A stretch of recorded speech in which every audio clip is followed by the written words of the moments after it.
अस्सलामुअलैकुम, उम्मीद है आप सब ठीक होंगे। अच्छा, कल हमने यहाँ पे स्टॉप किया था, अब हम पढ़ते हैं, यहाँ से स्टार्ट करते हैं। लोन्स एंड गारंटीज थ्रेट, इसमें क्या हो सकता है? लोन और guarantee with an audit client create self interest threat हो सकता है इसमें। अच्छा, इट इज़ ओनली गिवन, मतलब ये तभी दिया जा सकता है ऑडिट क्लाइंट को जब ये बात श्योर हो कि ये जो है वो बोथ फर्म या मेंबर और क्लाइंट के लिए इमटेरियल है, ठीक है। अच्छा, उसके बाद loans and guarantees from N audit client.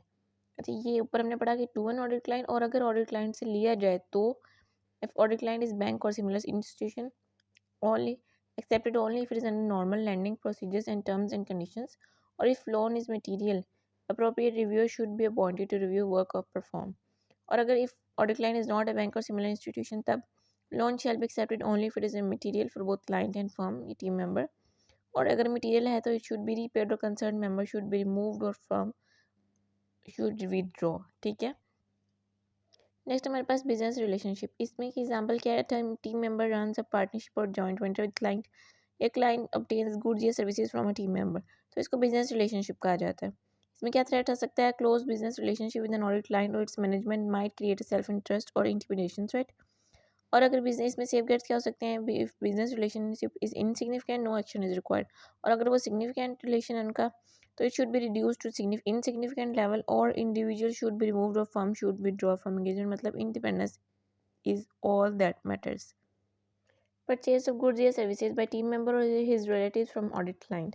Threat क्या हो सकता है? अगर ये परचेज किया जाएगा तो ये सेल्फ इंटरेस्ट थ्रेट क्रिएट कर सकता है। फैक्टर्स क्या हो सकते हैं इसमें? एवेल्यूएशन के दौरान, if whether transaction is in normal course of business और एट आर्म्स लेंथ बेसिस। और उसके बाद whether proper tendering process was followed, tendering process जो होता है उसको फॉलो किया गया है कि नहीं, अनड्यू फेवर्स तो एक्सेप्ट की गई हैं कि नहीं, और मैग्नीट्यूड ऑफ ट्रांजेक्शन को देखा जाता है कि किस हद तक ट्रांजेक्शन की गई है, ठीक है। Whether undue favours are accepted, तो ये थ्रेट इवेल्युएट करते हुए ये सारी चीज़ें देखी जाती हैं, ठीक है। उसमें सेफगार्ड क्या आता है? क्या हम यहाँ पे जो है वो प्रिवेंटिव मेजर्स ले सकते हैं? If threat is significant, firm should eliminate और reduce the size of transaction और remove individual from audit team, ठीक है। ये दोनों सिनेरियोज हो सकते हैं।